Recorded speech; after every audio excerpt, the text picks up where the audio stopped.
Hi, welcome to this week's edition of Blue Stuff. We're going, John, Dave, and myself. We're going to look back over the two semi-finals of the Pro 14 that were played last weekend, and of course, look forward to our third consecutive final against Ulster on Saturday.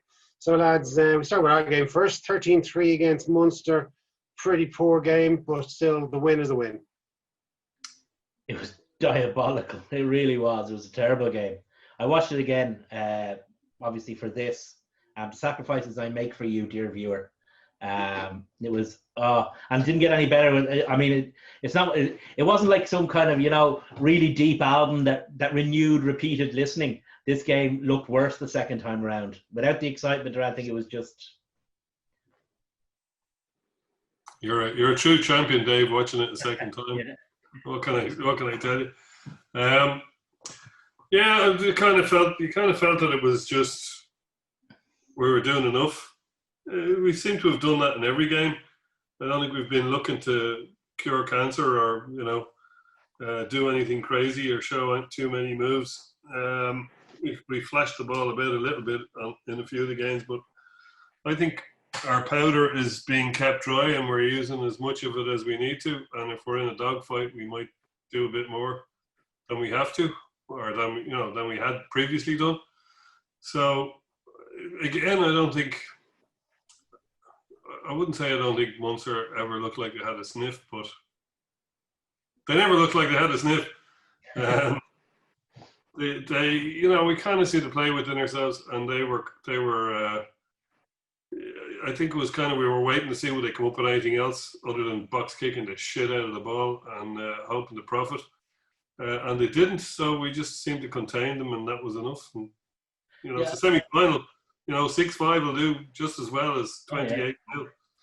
A lot of the talk during the week had been about, the things that Munster had been good at in the first match 2 weeks ago.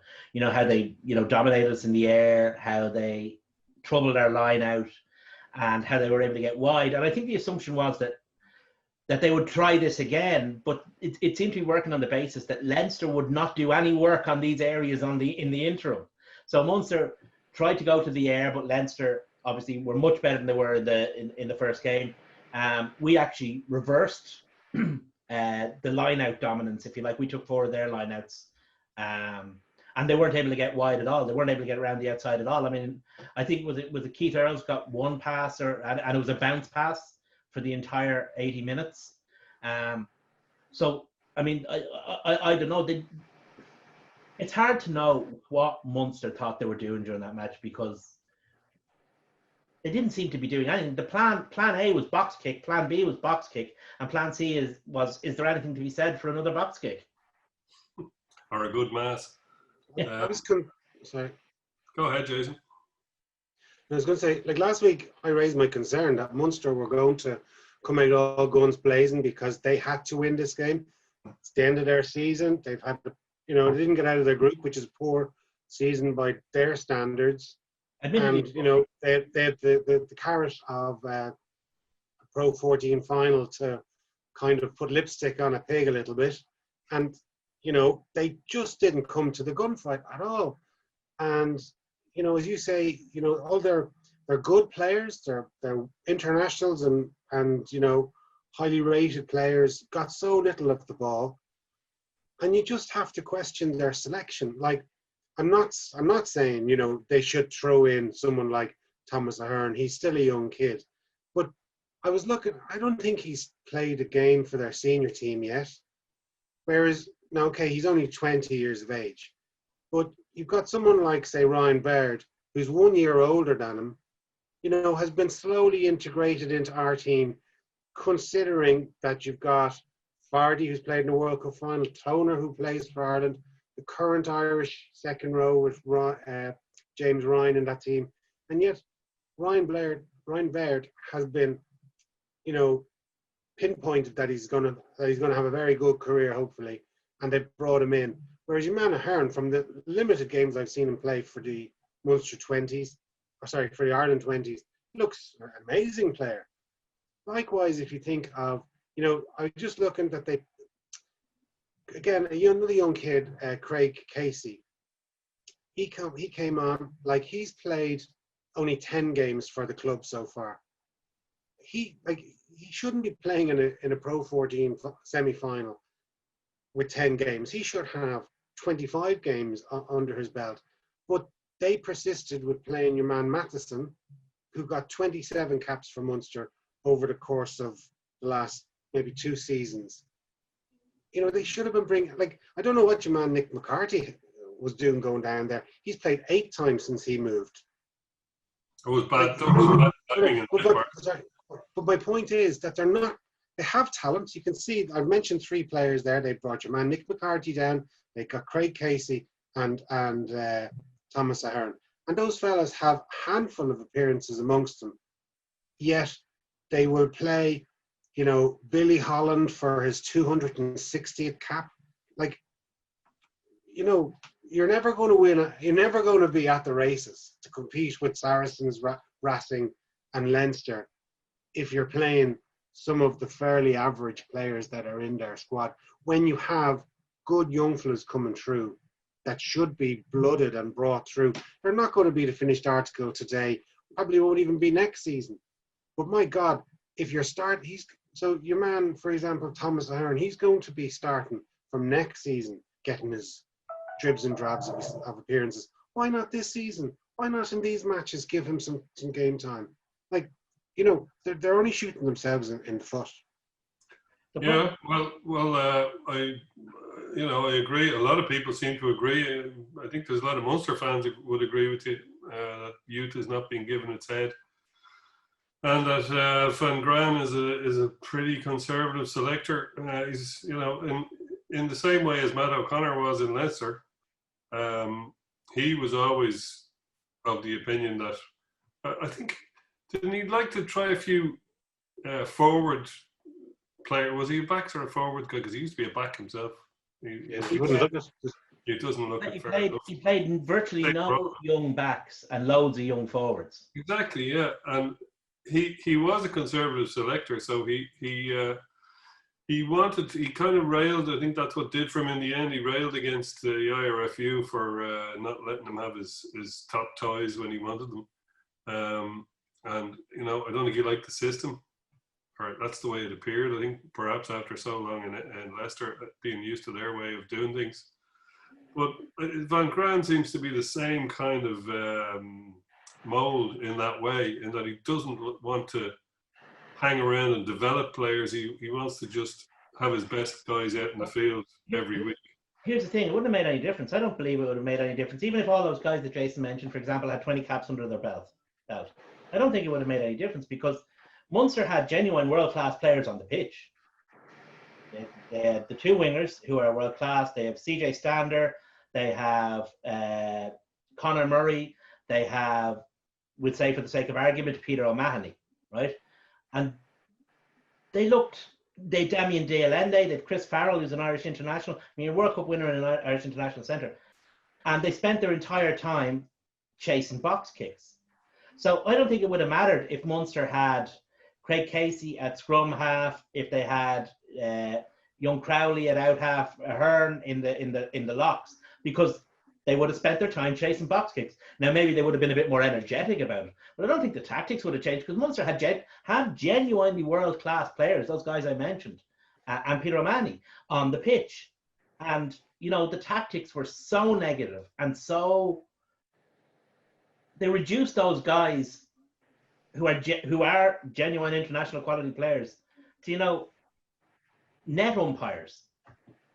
Well, isn't that again part of the conservative nature of the thing? And again, what I just remember when Matt O'Connor came into Leinster, he wasn't of the mindset of Joe Schmidt, who wanted to make us before his time wanted to make us the best passing team in Europe. He had no interest in developing our skills.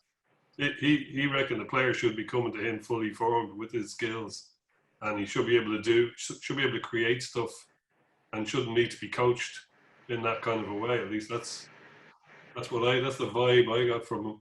That he expected senior players to be able to just make stuff, you know, regardless of the game plan he gave them. That he expects them to not need to be given direction in that area. But you know, he also was famous for his not negative, but for his conservative game plans as well as his conservative selection. One thing I have to say though was that Jordan Larmour must have been out there catching balls at 10 o'clock at night every night for the whole 2 weeks, because the difference was like night and day. Every bomb that went up to him, he just seemed to be equal to. Even running in front of other people to catch them. He really must have spent a lot of time on that in the interim. So, you know, that kind of contributed to the fact that their plan A just wasn't happening. And if you contrast it with Mr. McFarlane up in Ulster, who completely changed the game, I'm sure we get onto that, but he completely changed their game up at half time and changed the players involved the whole 9 yards. And look what happened. Van Graan may have had options to do something similar, or to be at least change things, at least keep us guessing, but he didn't seem to do it. He just the disturbing thing was that after Munster scored 3 points after 5 minutes and then contributed nothing else really to the game. Okay, they missed 2 kicks, but we missed 1, and so that's how it happens. It's a Munster team. I've seen really good Munster teams, and I've seen pretty poor Munster teams, but I've only ever once seen a Munster team that didn't put up a fight. You know, good or bad. I noticed that too. They were always spirited and determined and weren't going to take a backward step. This Munster team took a lot of backward steps to the point where the entire pack's carrying cumulative was less than some of the individual Leinster forwards. Yeah, I just saw the body language of people like Peter O'Mahony, who, to be fair to him, I know we could give him a hard time sometimes, but to be fair to him, he's got a lot of, you know, he's got a lot in his locker, and he's an international player. You know, he's a lot of good stuff about him, and one of the things he does have about him is usually his commitment. Yeah, I criticize Peter O'Mahony for a lot of things, but fightiness is not one of them, or a lack of fightiness is not one of them. Exactly, and I just got the feeling off him that he was kind of, the shots that you'd see of him standing with his hands on his knees, he just looked. He's probably going to have the realization, John, that he's going to have captained the Lions, played for Ireland, and played 10 or 12 seasons in Munster, and the way this team is going, probably will finish his career and won nothing. Like, the only person I can think of that's got a winner's medal is Keith Arles. Now, I could be wrong. Like, there might be somebody else in there from the Pro 12 title that they won in 2011. But, like, there's not many of them.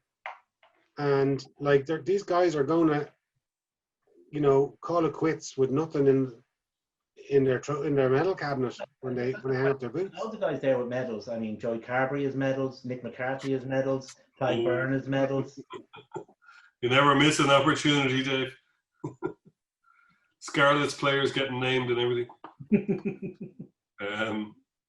But there was a couple of, like, you mentioned those 2 kicks. Like, Dave, you mentioned those 2 kicks. Like, they were quite, you know, if he had have nailed those 2 and made it 10-9, I know Sexton had one that he missed, but those 2 that JJ missed were fairly. One of them was right. Look, none of us have ever kicked in a big stadium like that in a very important semi-final. But it wasn't. But from someone with his experience, he should have nailed them. And then I thought it was very telling that time that Sexton kind of got the TMO to reverse that decision for the penalty. I think it was Shane Daly did something in the air, or that was kind of another pivotal moment that just didn't fall their way. They seemed to have no luck, not luck, but they did. You kind of make your own luck, but that just went against them and contributed to the whole morass that's within that team, I think, at the moment. It didn't fall for them, that's for sure. But you know, all those factors, like maybe the team don't buy into the game plan that's currently on offer. I don't know, but like, suggesting he's lost the dressing room, John. no, that's a stupid thing to say, I suppose. But in fairness, hasn't that always been the way? Like Rob Penny tried to get them to play that wide game. Nobody bought into it. Pat Lam did it in Connacht a season or two later. Everybody bought into it, and they won the bloody league. You know, there seems to be a kind of even when Anthony Foley had the team, there seemed to be a kind of a distrust of the game plan there between the fans and the players. You know, again, maybe I'm reading too much into it. What do I know? The players themselves would be able to tell you. But I don't know. There just seems to be a disconnect there between, because we won so many titles doing X and Y 15 years ago, we should still be able to do that. But like that's our game. They're trying to play a game plan that doesn't suit their team. Like they're trying to play, you know, like you wouldn't say South Africa used Kobe on the wing all that much, you know. But they had brutes in their pack, and when those brutes got tired, they brought on more brutes. And Munster don't have that. In fairness to them, they just don't with Snyman injured and you know, they really don't. They're looking. The signings of Snyman and Deye Ende are hints that the game plan that Munster regard as Munster Rugby is still going to be the game plan that they're going to use. Because what they did was, I mean, one thing Munster don't have is power guys. Not a lot of them anyway. And that's what they signed. They signed Snyman. They signed Deye Ende. They're going to play Deye Ende with Farrell, and they're going to play, you know, a power game. But if they don't have those guys, they can't play a power game. And it's the job of the coach to come up with a game plan to suit the players he has. And he have to be able to adapt. Yeah. Like you don't adapt, you die. You know, like that's true in all things in life. I mean, like, you know, their record in the last number of years is pretty poor. Like for years they were always the standard bearer. They were, you know, constantly been trotted out when the Heineken Cup was on Sky. Whatever, 12 seasons consecutive that they got out of their pool or whatever it was. You know, they backed it up in fairness to them. They haven't won a Heineken Cup in HD, so they haven't. But like, I saw a statistic today that they've lost 13 of their last 16 semi-finals. It should be pointed out, and in fairness to them, that they've been in that they've had 15 semi-finals. So by the standards of pretty much everyone else in world rugby, they're a massively successful team. The problem is that those aren't the standards that Munster aspire to or Munster judge themselves by. Munster hold themselves to a higher standard, and their higher standard is silverware. And they're as far away from it now as they were in 2012 or 2013. Yeah, and when their biggest rival is us, and we've been in 15 finals since we won that semi-final in Croke Park and won 9 trophies. You know, and this is like, you know, we're our 16th final next week. So when they're trying to judge themselves against their nearest rival, like it must be just soul destroying for them. So anyway, enough of the Munster baiting. Have we, as I said earlier, just not shown our hand, or are we a bit rusty, or are we just cruising along in second gear, ready to go up to third, fourth, and fifth when we need it, or where? What do you think? I think that might be a question. I could say they bring in Will Connors. They bring in Will Connors to the team. He makes 14 tackles. You know, like these guys are putting their effort in. You saw him and Sexton making that turnover when they held up. Was it Delande again? Oh, I thought that was beautiful. Like Delande he just went like a heat-seeking missile after Sexton. Went right, Sexton, and Sexton just goes, "Fuck you, buddy. I'm just going to hold you up in the tackle." But again, that's an example of kind of, you know, they did that 2 weeks ago with Stander, and Sexton held Stander up in the tackle. Exactly. You know, it's like history repeats itself. First time is a tragedy, second time is a farce. You know, that just shows how devoid of innovation Munster's game plan was. Get the ball, give it to a big lad, big South African lad, and he'll run at the out half. The out half. Did they not see the pictures of Johnny Sexton's guns? He has bulked up something else during the off season.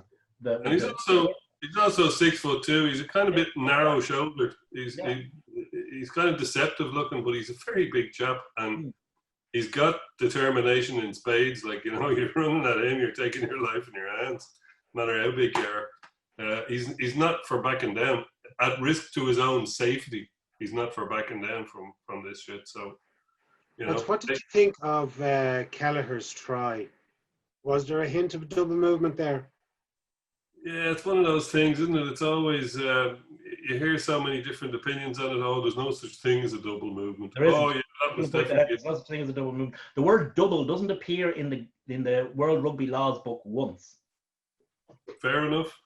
But it says you have to reach out, but he has to do so immediately.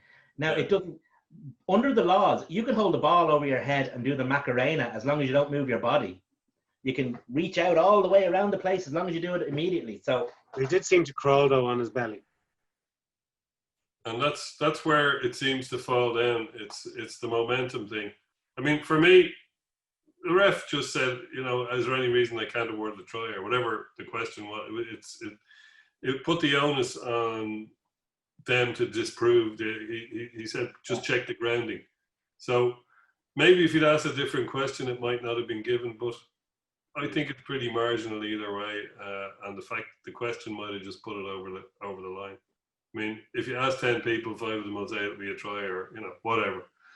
You know, there are Leinster fans who say it wasn't a try, and there possibly might be Munster fans who say it was. But, you know, the ref said the off-field decision is a try, which means the TMO has to look for something clear and obvious that would invalidate that decision. It's a different situation where he just goes to the TMO. Yeah. It could have gone either way, though. It's a bit like Cooney's offside last week. Yeah. You know, he was a pair of socks away from not being offside, and the same thing with this. It was marginal. So if a ref had denied him the try, you couldn't have complained too much. But the fact that he gave him the try, you also couldn't. You know, it's one of those 50-50s. And it is actually one of my little bugbears about the double movement, right? Ball going forward, and what was the third one? Oh yeah, people shouting offside when there's no tackle. Those are my 3 main bugbears in rugby. Or no ruck. Go forward. It just can't be thrown forward. Yeah. Well, okay, so that gets us into our third straight Pro 14 final, and we're going to take on Ulster, who had a miraculous victory over Edinburgh. Righteous. Only 5 points scored in the first half, and I think Edinburgh were substantially ahead, and Ulster pulled it back to 19-all with 5 minutes to go. Conversion needed. On trots, Ian Madigan slots it from the sideline, and then a silly Billy deliberate knock on in the last minute. 5 meters inside his own half, and Madigan steps up and whacks it over the H. It's good to see someone like Ian Madigan getting that. Like, he's had a very tough 4 years, and he was always a true gentleman, and I'm delighted that that good things happen to good people. Absolutely. I mean, he's gone from not being selected for Bristol behind an 18-year-old, I think it was, to scoring a match-winning kick in a semi-final. Like, it's Roy of the Rovers stuff, you know what I mean? It's great to see him. He was so happy as he showed the little thing of the coach hugging him as the ball went over. Like, it was a beautiful thing. And like you say, he seems to be such a decent chap, and to see him do so well in that situation was great as a Leinster fan. I mean, we all kind of felt he was a bit hard done by with Matt O'Connor and Jimmy Goppert and all that. And he went to Bordeaux, didn't quite work out, went for the big dollar in Bristol and had a couple of decent seasons, but fell out of favour in his last season. And now he's back in an Irish province, which I think is what he wanted. I don't think he was fussed as to which Irish province. Obviously, he'd like Leinster, but you know, that's where he grew up and where he played all his rugby and where his family are and all that. But you know, I just very happy to see him do the business. Ulster had no right to win that though, none whatsoever. They were getting trampled in that first half, and it was only Edinburgh's profligacy in not putting them away early that they were still in it at all. And even when they came back into it, Edinburgh immediately came back with another try, and I think it was 17-7 or something like that. Or I can't remember the exact score, but it was something like 17-7, and you thought, this is curtains for Ulster. So fair play to them, and fair play, as I said earlier about Dan McFarland bringing on. I think he took off Cooney at half time. Burns, Cooney, and Ludick, and he brought on the young lad at the fullback, Madigan, and what's his name? Michael Lowry. Michael Lowry, yeah. How could I forget that name? He put on Michael Lowry and Matheson and Ian Madigan, and it kind of changed the game in a lot of ways. Cooney was having a bit of a mare in the first half, you know, great player and all as he is, and the fact that he took him off. Ian Madigan was the natural goal kicker, and it fell really well. But the fact that Dan McFarland had the balls to do all that, you know, to shift from his game plan, to shift from what he was at in the first half and change things up completely because they weren't working. Like, at least, even if he'd lost that game, at least he bloody tried, and at least they gave it a really good lash. Yeah, if Ulster had lost, they would have gone down swinging, whereas in comparison to say Munster. Yeah, I mean, he it's nice to see a coach. Obviously, you don't want your coach to have to be reactive because it means something's gone wrong. But if something does go wrong, it's nice to see them react. And McFarland's always seemed like a guy who has a bit more about him than he lets on, if you know what I mean. I would not like to have been that guy. I mean, Richard Cockrell afterwards was very measured, and his interview was very good. It was. But I wouldn't uncharacteristically so. I wouldn't have liked to be your man in the dressing room afterwards. No.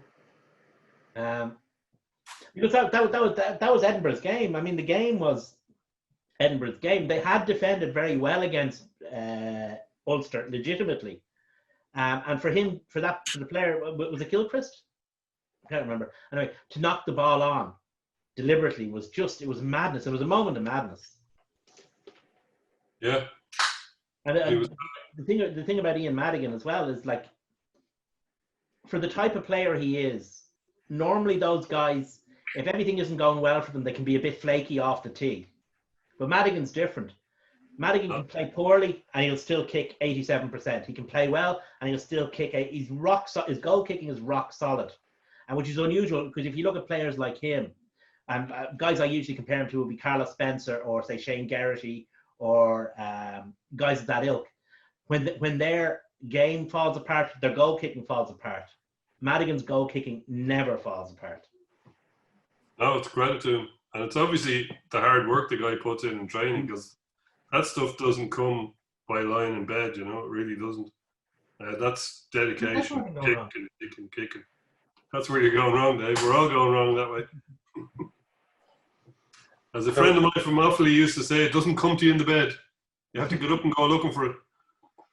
But, you know, it was a great result for Ulster, and they've needed a bit of a result. I mean, Ulster have, if you think about it, we've been talking about Munster since Munster were last won a final. Ulster have been in a Heineken Cup final. They've been in one Pro 12 final, or two? One anyway. Because there was one against us.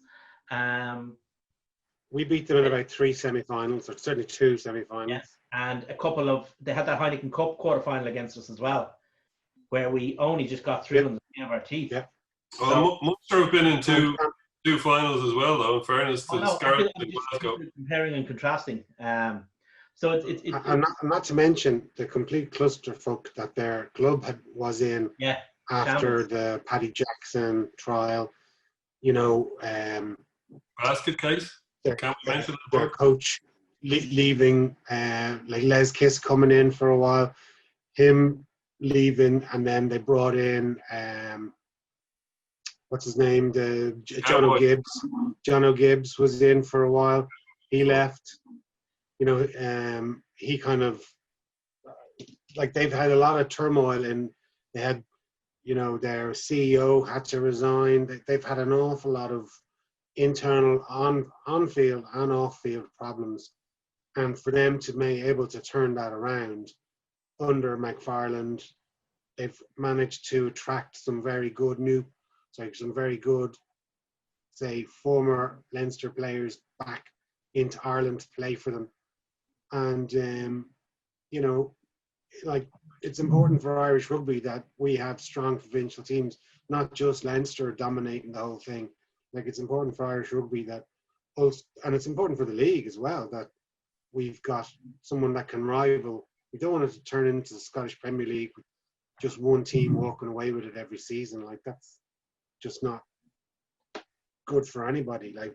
For Leinster to progress in Europe, we need to be challenged domestically.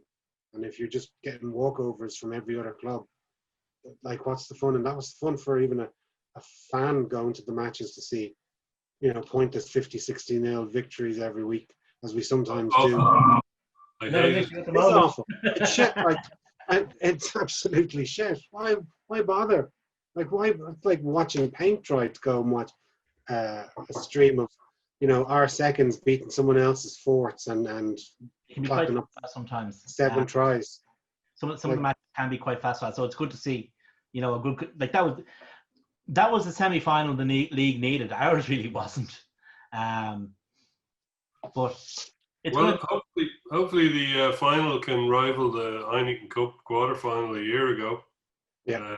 And hopefully it leaves out the Dan Levy injury.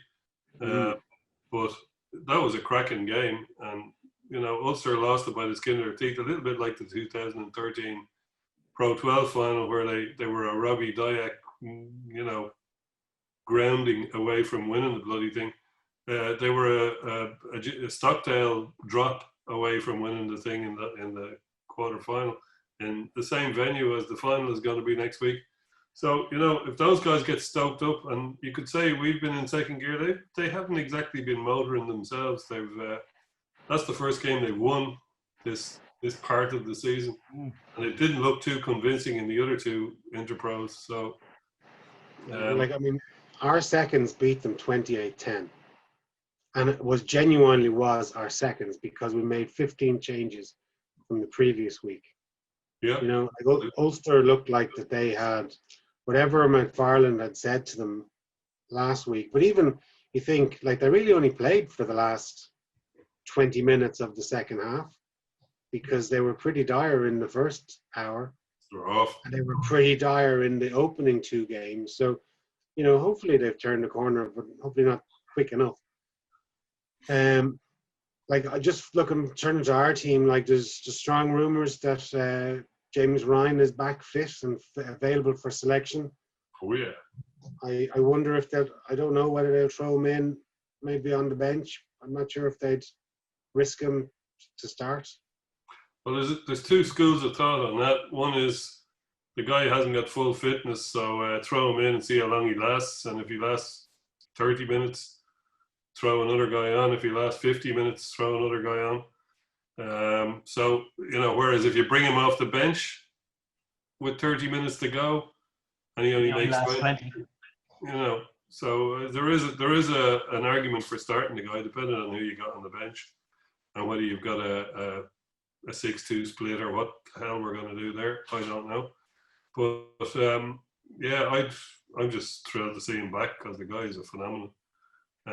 And with the emergence of Ryan Bird, you've now got such a panel of locks. You've still, Fardy hasn't gone away. I know he hasn't been on top form, but Devin Toner hasn't gone away. He's still the line-out master. Jack Dunn, also another emerging player. So we've kind of a bit of in a lot of positions, we've kind of a serious amount of riches.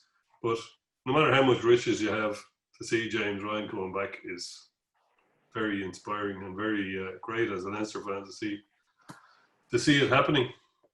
So yeah, hope he is back and hope he starts. And Dan Levy, On that subject, I don't know how far away he is. He might be. on that subject, we had a question from Gary Wynn, who says, Okay. after such a long injury and with so many back row options, is it more risk than reward to bring Levy back this season? Well, you know, he's in there with some serious medical professionals, some serious coaches, some, you know, these guys don't know the guy is ready. And I'm sure he's going to be champing at the bit and telling them he's ready, even if he's not. But if those guys don't know whether he's ready, nobody does. Yeah, nobody does. So I don't think anybody's going to throw the guy in willy-nilly. I think, from what I've heard in press, and I don't have any insider information, but what I've heard in press statements and stuff from Stuart Lancaster, the guy is in phenomenal form, is in phenomenal shape, and doesn't seem to have any psychological damage from the injury, you know, which is great to see. It was such a serious injury. So if he reckons he's ready, and the coaches and the medical staff reckon he's ready, I don't think there's a problem. You know. So, like, we don't know whether Larmour is going to be fit. He's another guy. He got injured last week. He came off with a bad nasty gash in his head. You were saying earlier, John, that the update from the medics was positive on him. Yeah, they reckon he's going to be okay, and I think Dave was about to say that it's a 5-day. It's a 5-day turnaround on the if everything goes tickety boo when you pass all your tests. It's a 5-day turnaround on the return to play protocol. So and it's an 8-day turnaround in the match. So if everything goes a-okay, he's good to play. Yeah, and we're not stuck for options there either. We've still got Rob Kearney, who might get a swan song. We've got Hugo Keenan can play fullback. James Lowe can play fullback. You know, there's lots of options there. Basically, we've got Keane Keller who can come onto the wing. We've got a reasonable amount. I know we're down a few black 3 players, but you know, at the same time we've got some good options there. So if you don't make it, we've got cover. Obviously, there's just going to be a very large selection headache for the coaches in the back row. We know all the options we have. It's hard to know who they're going to go for. Yeah, we were setting them up for, are they going to go on a 6-2 split like Munster, South Africa and England, and we've done it in the past. But is that going to be a risk, or are we going to do something a little bit more imaginative, like maybe play 2 back rowers on the bench and 3 second rowers on the pitch, i.e. a guy at 6 who can move forward into the second row? You've got Fardy can do that. You've got Josh Murphy can do that.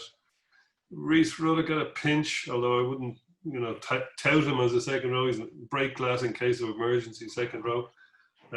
So they're all options you could go for to get all the back rowers on the bench to change the game up. Do you remember Kevin McLaughlin and Shane Jennings used to get swapped around, and Sean O'Brien used to swap across to 6 under Joe Schmidt, and that really used to change the game, and it won us a lot of games. So there is an advantage in having extra back row guys on the bench, and having that bit of, it used to be Nathan Hines back in the day who was used at 6 that could move forward into the second row, very occasionally, in fairness. So we might not go with a full on 6-2 split, but we might go with something that ends up with 2 back rowers on the bench, because let's face it, we've got a ridiculous amount of incredibly talented back rowers. Whether Levy comes back in the mix, whether John, don't say stuff like that out loud. David Nusafora might be listening. Sorry, guys. But no, you are right. Actually, it's one area where we do have a ridiculous amount of talent. The big question is, and it came in on Facebook for us from from Gary Wynn after such a long injury and with so many back row options. Is it more risk than reward to bring Levy back this season? Well, I personally, I just think that if the coaches and the medics say he's okay to go, then go. Like, none of us know whether he's ready to go or not, and none of us know whether it's a good idea. Yes, we want the guy to last for 10 years, and we don't want to run him into the ground, but the other side of it is the guy might be tearing down trees and ready to fight all of us to get into the team. So he can fight you, not me. I don't think he could fight John, it. What message does that send to the other guys who've all fought and played all throughout the season, and you parachute a guy back in for one game on the bench? Well, someone's going to miss out of a final, and particularly I think you said earlier that there's rumours. I don't know how accurate they are, but that Ross Byrne might play instead of Sexton. I'm sure Ross Byrne has played a far number of games in the Pro 14 than Sexton did this season. Mm-hmm. Likewise, I'm sure, if you take, just for argument's sake, I don't know, one of the back rows, one of the 9 back rows, and you say, well, sorry, you're not even going to be considered for selection because Levy's going to be just parachuted in. I don't think anybody's going to put it that way. I don't think Leo is going to put it that way. But that's the message that you're given. You're basically saying that he hasn't played 1 minute of the match, right? 1 minute of matches throughout the season, yet he's going to sit on the bench. I just don't see it happening. I mean, maybe it will happen. As you said, we don't know. Personally, I think that it would be a very poor psychological message to send out to players. Will be that the minute this guy comes back in, he's going to, for instance, do you think James Lowe is going to get captain on the first available game that he's available for selection? That sends a terrible message out to the squad. Yeah. No, that sends out such a bad message to the squad. So demotivational. That I still think it's going to happen. Because, I mean, at every stage in the season, or at regular stages in the season, guys who are injured and often long-term injured will be coming back into the squad. Somebody has to lose it, and it's unfortunate. Nobody deserves to lose out. Nobody in the Leinster squad deserves to lose out after the magnificent season they put in. But it's a final, and the job. But it's the secondary final, Dave. The whole emphasis on Heineken, and it's a exactly. So it's not really a big deal, then, is it? Exactly. You're arguing against yourself. Sorry, what? You're arguing against yourself there. No, I'm not. You cut me off before I could make my point. Sorry. The point is that the Pro 14 is played by, in the majority of matches, the players who are not the regular, the regular starting 15. If you were playing in a Heineken Cup final tomorrow, there's a lot of rotation of players brought in. That's why we use 50-odd players most seasons. Most of those lads feature in the Pro 14 rather than the Heineken Cup. I'm not saying that you have to reward every one of them. I'm saying that, like last season, they chose not to risk Johnny Sexton in the final of the Pro 14. They played Ross Byrne rather than play Johnny Sexton. And part of it is to reward Ross Byrne in a big game that he helped guide as the number 10 to the final. And likewise, if you have a back row of, I don't know, just say Will Connors as an example, who's had his breakthrough season this year. I think it would be very, very harsh on him to say, sorry, Will, you're not considered for selection for the final because you're going to have to step down out of the 23 because we want to put Dan Levy on the bench. I think that sends out the wrong message, particularly when you have a very large squad of 50-odd players who are all trying to motivate each other and fight with each other to get the starting jersey. I don't think That's all. That's my point. I don't think that's what will be happening. I think Will Connors will be starting, and I think that the guy who will be. I used him as an example, Dave. No, I know. Not necessarily I think the guy who will lose out will be Josh van der Fleer. There you go. There's Josh van der Fleer then. Say Guys that are to him international. after him starting for Ireland in the World Cup. Exactly. The guy is an incumbent in the 7 jersey for Ireland. And here's the thing.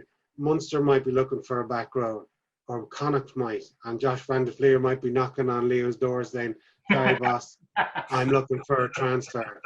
Like, that's, if you're not keeping your players happy, they're going to bugger off. Okay. I think that might be taking it a bit too far. I think what Leinster will do, I think they'll start the same back row as started the last 2 games, or the last 2 Munster games, and I think that they will use the last 20 minutes to see what kind of condition Dan Levy is in, if he is in, as reported, the top-notch condition on the training pitch that he's in. I think can see them doing that with James Ryan more than Dan Levy. Yeah, it's more they talk need of to test James that shoulder Ryan out. been back available for selection rather than Dan Levy.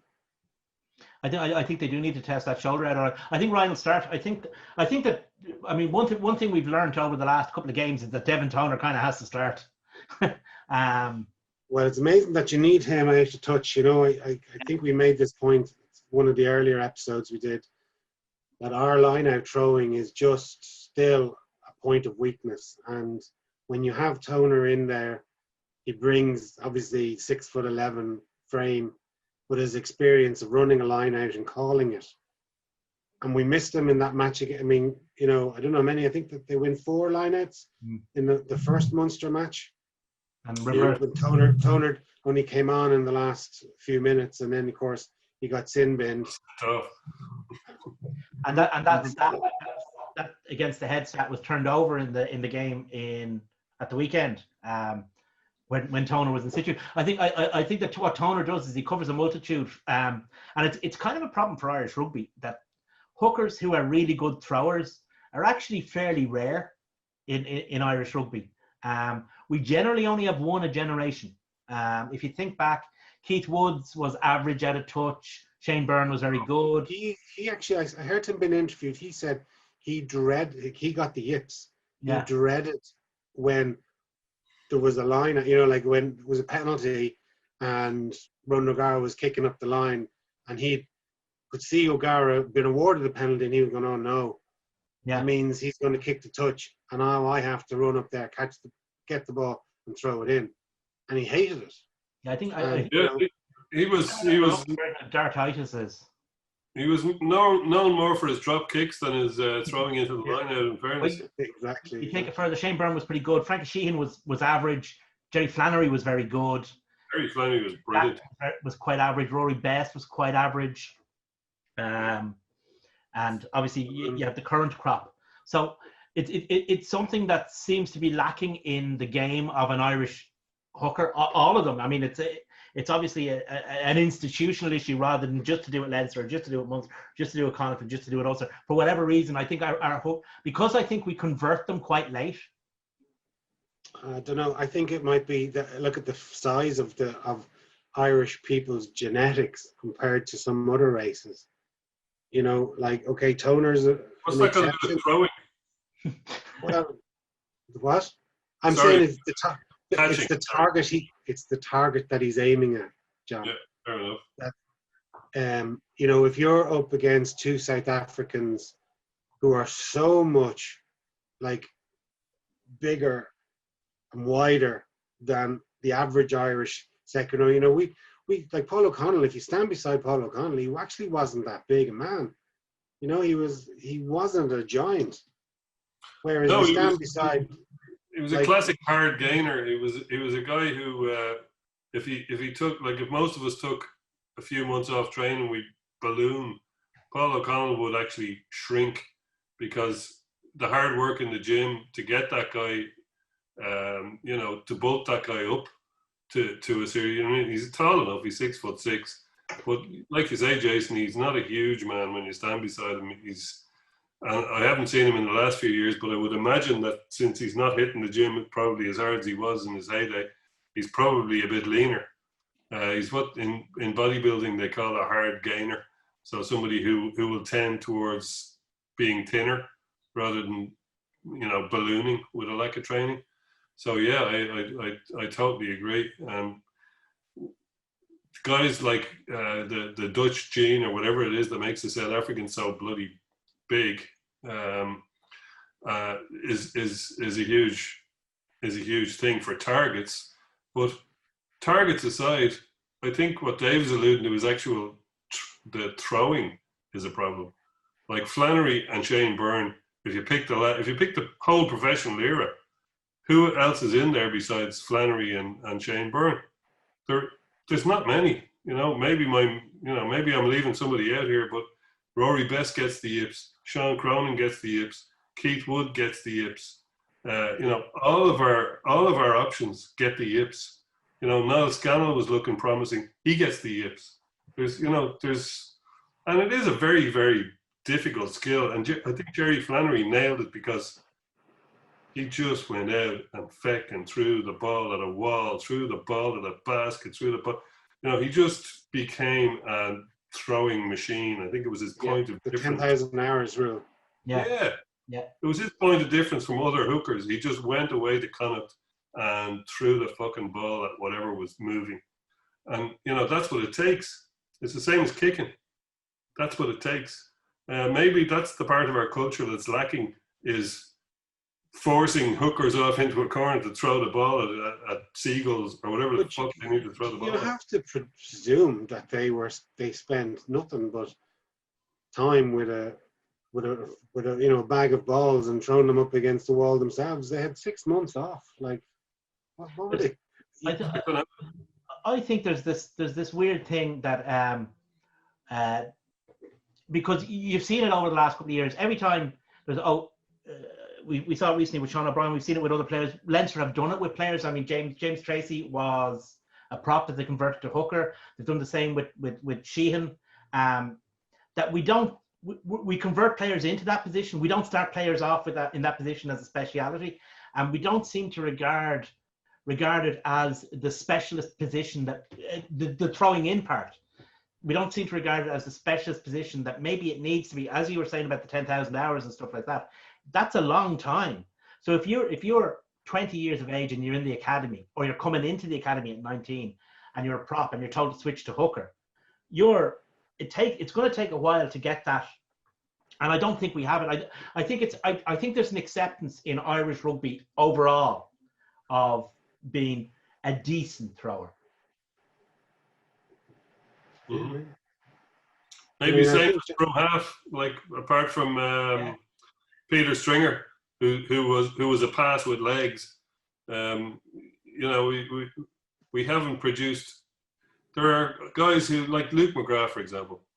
I know that Luke McGrath spends loads and loads of time on his pass, but we saw in the last few weeks where his pass wasn't as good as it could have been. And I know he's had an awful lot of criticism over his pass in general over the last few years, but like there's another example of such a basic skill for a scrum half. And it's the same as Sean Cronin is a great rugby player, he'd be a great centre in another universe. And he scores a massive tries. He falls off the back of rucks or the back of mauls. He scores tries from 40 metres out. He's a phenomenon, and I love seeing him coming on the pitch with 20 minutes to go. He's the ultimate super sub to be bringing on. But as regards throwing, he has his good days and he has his bad days. The good days are great, but he has his bad days. So the unit skills, like when they're picking a World Cup squad, it's always, is it 3 hookers and 3 scrum halves, or what are you going to do? Because they're the skilled positions in terms of real specialists, exactly. So do we need to focus more on that in Irish rugby? Do we need to have a special hooker and scrum half coaching setup from a very young age, from maybe 16 or 14 or whatever, get junior cup lads. But they had that when I was playing. Like they had, Leinster used to run coaching seminars and courses and residential ones down in Clongowes and King's Hospital for schoolboys over the summer. And there was special emphasis on like your specialist positions, whether that be scrum half, out half, hooker, and props. And there was specialist training. They brought down internationals like, Phil Orr used to run a front row clinic in Old Wesley for all the schoolboys. Used to be maybe 100 or so of schoolboys under 19s, and their coaches would come down, and he'd go through, for an afternoon on a Sunday. So like there was coaching. That was going back in the 80s, like when I was playing, and like so. What I mean is that there was opportunities there for that specialist training, and you got to presume that whatever was in place, 30 years ago, is only multiplied by a factor of 100 now. Yeah, it's just hard to know. I always think that scrum half in particular, I think, is subject to fashion. John's off. Scrum half in particular I often think or people's perception of scrum half is subject to fashion. I don't know where he's gone. In that, okay, we say Mick Bradley was scrum half and he was very successful, and then it became a topic that having a really risky pass isn't that important, and that goes on for a while. Then you got Peter Stringer comes in and he's super successful, and it becomes it's all about the pass. And then did you say Mick Bradley? Yeah. Going back to that, I know, but Paul Dean made him like. Yeah, absolutely, I agree. If you didn't have someone as good as Paul Dean, like Ireland wouldn't have won those triple crowns because Mick Bradley's pass was atrocious. It was either. But the fashion was for the extra back row kind of thing. But then Peter Stringer comes along and resets it, and then it becomes all about the pass. And some of the other elements maybe suffer or recede in importance in the mind of the public. That's why I actually really like Conor Murray, because Conor Murray, when he's playing well, is good at everything. And he kind of has reset the public perception of what a good scrum half should be. A good scrum half should be able to break. He should be able to pass. He should make great decisions. He should kick well, which is why I really liked Murray when he was at his peak. I still don't think he's over his peak yet. But I do think we do get sucked into the fashion of the time. Yeah, absolutely. Do you want to pause it until he comes back? Yeah, I think we better. Oh no, here he comes. Here he comes. I think the time is running out now. We're 4 minutes. Sorry, lads. We get 3 good minutes in. But yeah, so last night. I mean, it is an issue, but for the game against Ulster, actually, it's going to be very interesting to see. John Cooney hasn't been in form since the return of the game. Albie Mattson played very well in his half on Saturday. It'll be very interesting to see what happens there. I think Billy Burns will start. Interesting that he's captain of the Ulster team. Yeah. He obviously in the absence of Ian Henderson. He must be a guy that's he's only there a short while. Yeah. Henderson's going to miss an international or two, I believe. He's out for quite a while. Yeah, he couldn't get an operation because of COVID. They wouldn't do it wasn't considered serious. Yeah. It's unfortunate. It's going to be an interesting game. I mean, last time we played Ulster, as we mentioned before, last time we played Ulster in the Aviva in a big match, it was a close run thing. It was the length of Jacob Stockdale's fingernails really were the difference between the two teams. I'm not really sure that that'll be the case this time, because I don't think, I mean, despite beating Ulster or beating Edinburgh in the magnificent style that they did, I don't think Ulster are quite back on it yet. And I think that they might have that European quarterfinal on their mind as well. Remember, we're not the only team that has a European quarterfinal down the road. So do they. Yeah. No, I hope they do have predictions for Saturday. Predictions for Saturday. I would think we should win. Ulster could have the game of the century and do the business on us, but I think we said that about Munster last week. Bookies have us to win by 10. Yeah, I just can't see our bandwagon getting rolled over because I think we've too much in reserve. And I know it sounds a bit arrogant saying that, but I just genuinely believe that no matter what Ulster come up with, we'll come up with something to outsmart them or to, I just think we just have too much for them. Now, doesn't mean they can't win. It's a 2-horse race, and they could have the game of a lifetime and beat us. But I think it's unlikely. I think the 10 points is a pretty accurate kind of assessment of where the two teams are. I'd say 28-18. I don't mind being arrogant. You can be big time if you are big time, John. Fair enough. Well, boys, as ever, thanks a million. Thanks very much for watching. If you are following us on Facebook or Twitter, please give us a like and a thumbs up. Thanks very much and cheers.